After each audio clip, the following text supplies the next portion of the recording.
Sabi ng ilan, astig at maangas ang porma kapag ganito ang iyong sasakyan. Bago, walang gasgas, at sosyal ang datingan.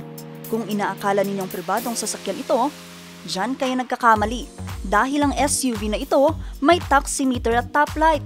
Boom! Presenting ang Montero Sport na taxi. Nakaka-starstruck kasi viral na siya sa Facebook and everything. Pero ang ganda may mga bagong taxi talaga sa Baguio. Feeling ko maganda rin na medyo mas dumami yung ganun kalalaki na kasi very convenient sa mga sumasakay ng taxi na malaki yung dala na nag-aalangan sila mag-taxi kasi hindi kasya, ganun. Ang nasa likod ng manobela ng luxury taxi na ito ay walang iba kundi ang 52 anyos na si Tatay Fernando. Higit 2 dekada na siyang namamasada ng taxi sa Baguio City. Isuzu Crosswind type na taxi ang dati nitong minamaneho, pero sa paglipas ng panahon, nagkaroon na ng mga sira ang kanyang sasakyan. Kaya naman naisipan niyang bumili ng bago para tuloy-tuloy ang pamamasada. Kaysa ipagawa lahat yun, lalaki ang gastos. Ibenta ko na lang, tsaka idagdag sa pambili nitong bago. Nang ipasada niya na ito, hindi niya inakalang magtitrending ito. Aniya, hindi naman daw talaga ito ang sasakyan na balak niyang bilhin.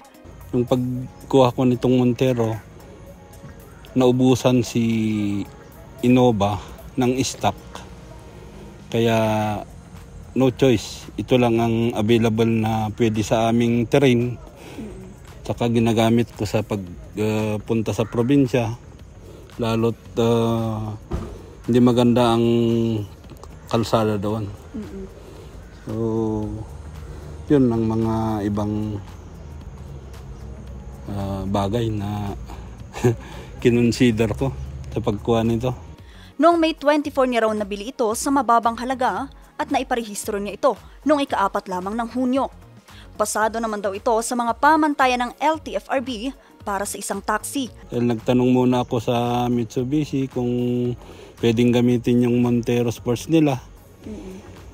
Ayun, tinanong ko muna bago bumili ng Montero. Tsaka sa registration, during inspection talagang binusisi lahat. Tinignan lahat na nasa checklist nila.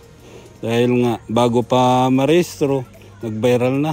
Sa halos 2 linggo pa lamang niyang pamamasada, halos lahat ng mga tao napapalingon. Bagamat naninibago, kailangan pa raw niyang magdoble kayod lalo pat hindi raw biro ang gastos nito sa gasolina. Sa dating unit, riding comfort, maganda itong bago. Kung ikumpara sa pagkabago nung dati.